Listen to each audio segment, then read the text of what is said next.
बिस्मिल्लाहिर्रहमानिर्रहीम और अस्सलाम वालेकुम। 12 अगस्त और पाकिस्तान में मंगल की दोपहर। आज की अहम तरीन खबरों में सबसे पहले 14 अगस्त यौम आज़ादी। हाल ही में होने वाली इंडिया और पाकिस्तान की झड़प आपको याद होगी। उसमें इंडियन एयरफोर्स और पाकिस्तानी एयरफोर्स का टाकरा भी याद होगा। और उसके नतीजे में जो पाकिस्तान के अंदर सबसे ज्यादा किसी ने फायदा उठाया, माइलेज ली, वो भी आपको याद होगी। हमारे बहुत ही प्यारे फील्ड मार्शल साहब ने खुद से ही अपने यूनिफॉर्म पर 5वां सितारा लगा लिया था।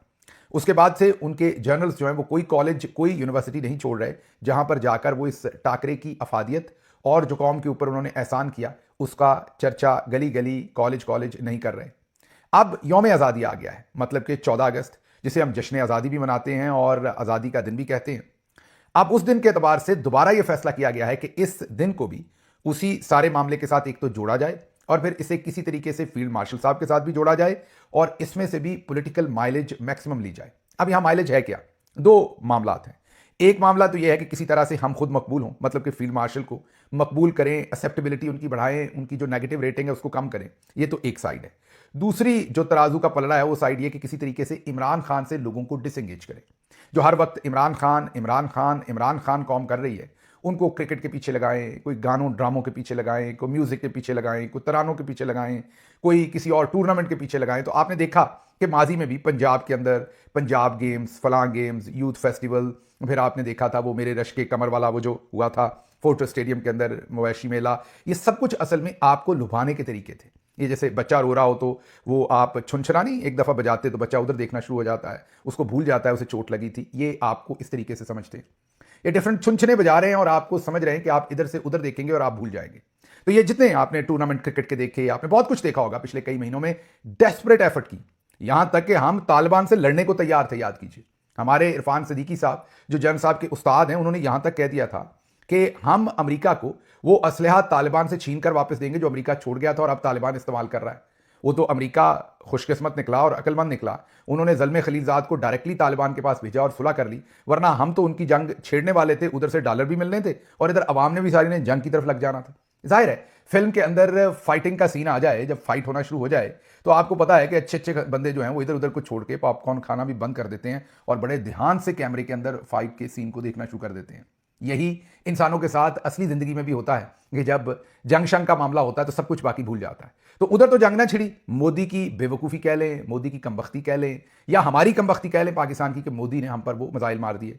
मिसाइल मारने पर भी हम चुप थे, हम कुछ नहीं करना चाहते थे, मोदी रुका ही नहीं और उसने एयरफोर्स की सारी बेसिस के ऊपर ही हमला कर दिया और फिर जो हुआ वो आपके सामने है। लेकिन उससे हमें माइलेज मिली, मीन फील्ड मार्शल साहब और उनकी टीम को, कि अवाम को थोड़ी देर के लिए हमने उनका जो मामला था वो शिफ्ट कर दिया। लेकिन उसके बाद एक साजिद नवाज, जी हाँ, एक चचा साजिद नवाज ने सब कुछ उलट के रख दिया।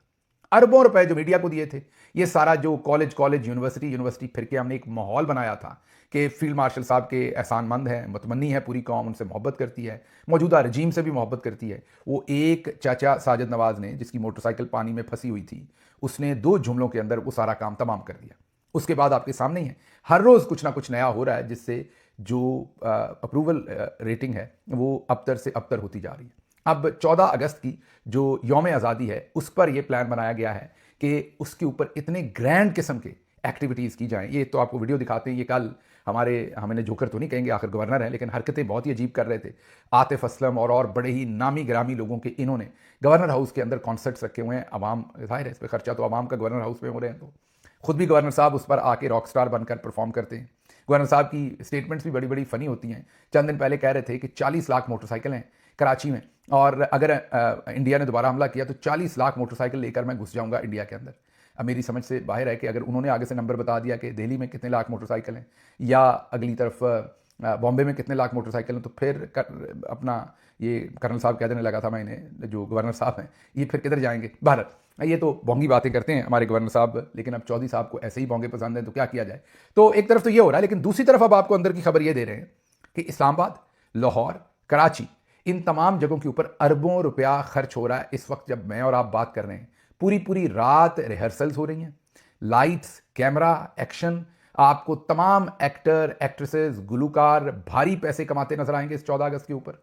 अंधा पैसा इस्तेमाल किया जा रहा है, खजाने के मुंह खोल दिए गए हैं और आपको अगले 2-3 दिन इतना महजूज रखने की कोशिश की जाएगी, ऐसे ऐसे करतब आपके सामने किए जाएंगे कि आपको लगेगा ये पहला यौम आज़ादी है। आपको लगेगा अभी कल ही आज़ाद हुए, ये पहली दफ़ा हम आज़ादी मना रहे हैं, इससे पहले तो हमें आज़ादी का पता ही नहीं था। क्योंकि फील्ड मार्शल साहब और उनकी टीम का सिर्फ एक ही ख्याल है, एक ही दिल है कि किसी तरीके से हम आवाम की जो तवज्जो इमरान खान के साथ है, आवाम की तवज्जो जो डेमोक्रेसी के साथ है, रूल ऑफ लॉ के साथ है, फ्रीडम ऑफ स्पीच के साथ है, उसको हटा दें वहाँ से और हम इनको महसूस कर दें, चुनचुना बजा के हम किसी और तरफ ले जाएं। ज़ाहिर है आज़ादी है, हम सबको फ़ख्र है अपनी आज़ादी के ऊपर। अंग्रेज़ से आज़ादी ली थी हमारे सबके बुज़ुर्गों ने, इसलिए थोड़ी ली थी कि कोई बंदा खुली बात करे तो उसे पाकिस्तान में उठा लिया जाए। ये दिन जो हम देख रहे हैं, फील्ड मार्शल साहब का जो इस वक्त पूरा कंट्रोल है, इसके लिए आज़ादी तो नहीं ली गई थी, लेकिन फील्ड मार्शल साहब और उनके साथी समझते कि ये बात आप ना सोचें, आप बस ये सोचें कि हम ना होते तो आपको जो आज़ादी मिली है वो भी छीन ली जाती। तो आप यही सोच के हमारे शुक्रगुजार हूं और इमरान खान से दूर हो जाएं और ये जो हम आपके लिए मनोरंजन तरतीब दे रहे हैं जगह जगह इसके ऊपर, तो एक तो अरबों रुपए आपको ये बताना था खर्च हो रहा है। आप हैरान हो जाएंगे जिस ग्रैंड किस्म के इंतजाम किए गए हैं, जितना पैसा लगाया गया। इस्लामाबाद के शहरी पिछले चंद दिन से परेशान है, चंद दिन जब मैं कह रहा हूं तो कम से कम 10 दिन से परेशान है कि इतनी लाइट्स रात में कैसे होती हैं इस्लामाबाद के अंदर, लेजर लाइट्स और सब, क्योंकि पिछले 10 दिन से वहां पर खून ख्वार किस्म की रिहर्सल्स चल रही हैं। वहां पर खाने आते हैं सैकड़ों लोगों के हर रात, बल्कि हजारों के, लाइट्स, ड्रम्स, बिजली, ऐसा पैसा लग रहा है कि जैसे कोई ओलंपिक्स की तैयारी हो रही है।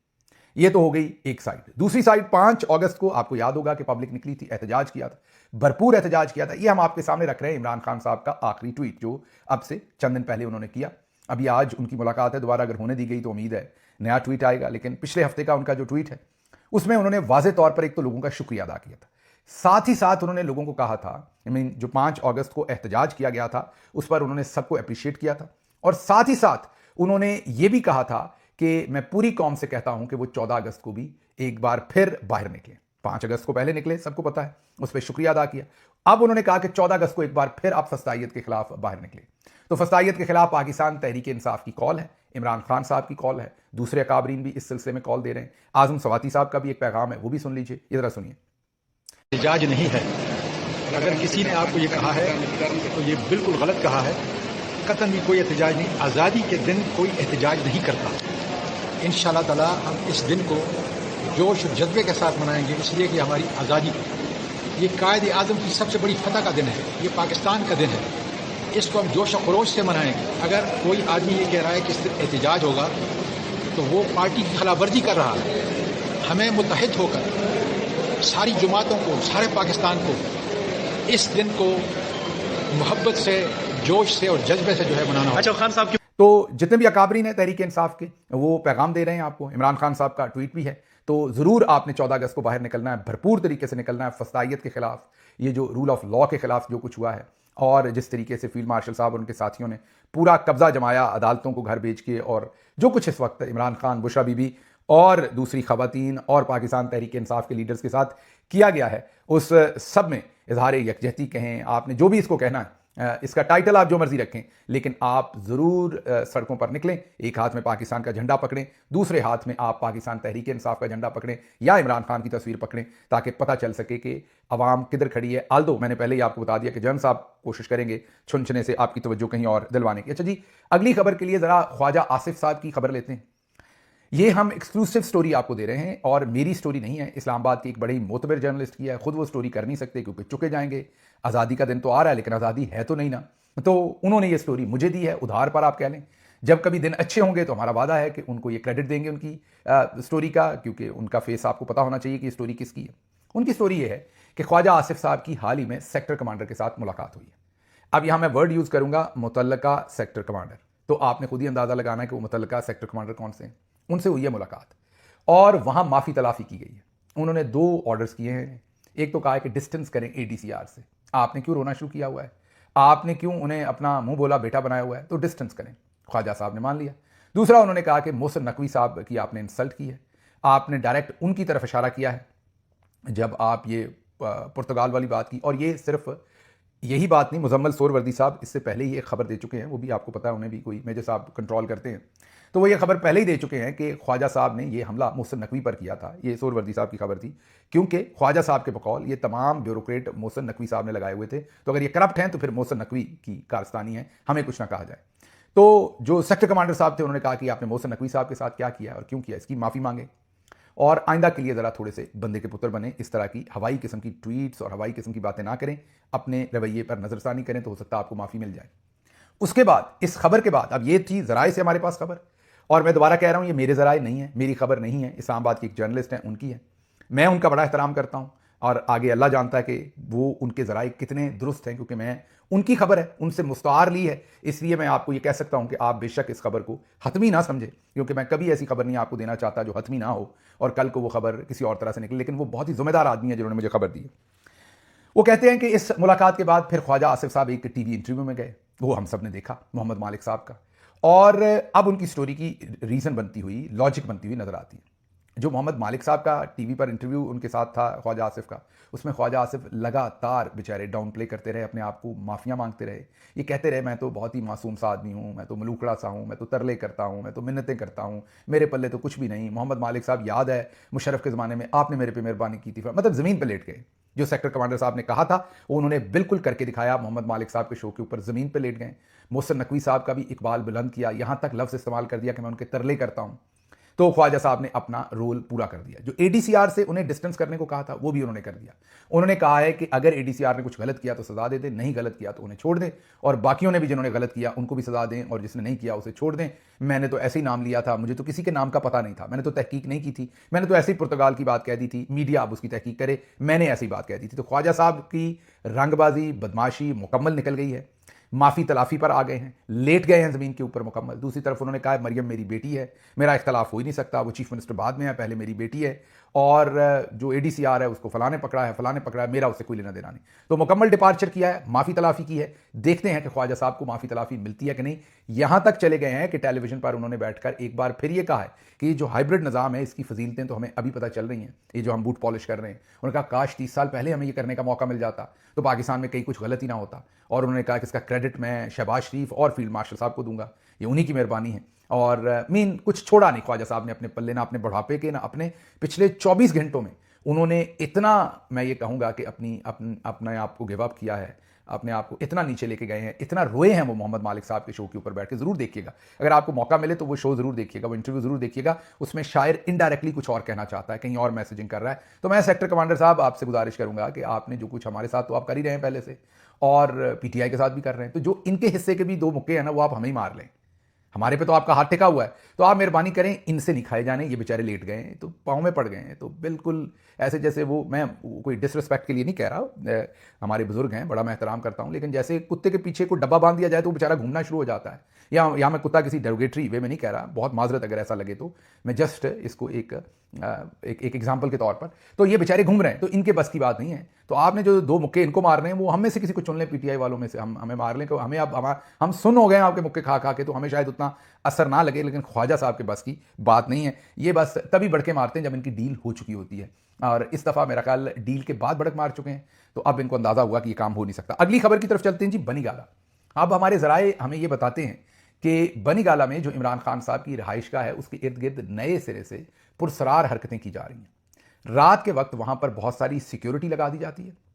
इमरान खान साहब का जो घर है उसकी बाउंड्री वॉल के बाहर जंगल के अंदर हर कोई 50 आप कह लें या 100 फुट के फासले के ऊपर कोई ना कोई बंदा खड़ा किया होता है, या 200 फुट कह लें, और जंगल के अंदर बंदे खड़े किए होते हैं। अब ये किसी को नहीं पता कि ये पहले नहीं था वहां पर, आज से 2-3 दिन 4 दिन पहले तक वहां पर ऐसी कोई सिक्योरिटी रात को नहीं लगी होती थी। अब इमरान खान साहब के घर के इर्द गिर्द सारी रात ये सिक्योरिटी के लोग खड़े किए जाते हैं। मैंने बिल्कुल ग्राउंड से कंफर्म किया है, जो लोग बनी गाला में रहते हैं इर्द गिर्द, उन सबसे पूछा है, उन्होंने बिल्कुल कंफर्म किया है कि हम बिल्कुल ये एक बहुत बड़ी तब्दीली देख रहे हैं। वहाँ रेंजर्स की गाड़ियाँ फिरती हैं, वहाँ पर दूसरी आर्म्ड फोर्सेस से रिलेटेड गाड़ियाँ फिरती हैं जो पहले उन्होंने फिरती नहीं देखी।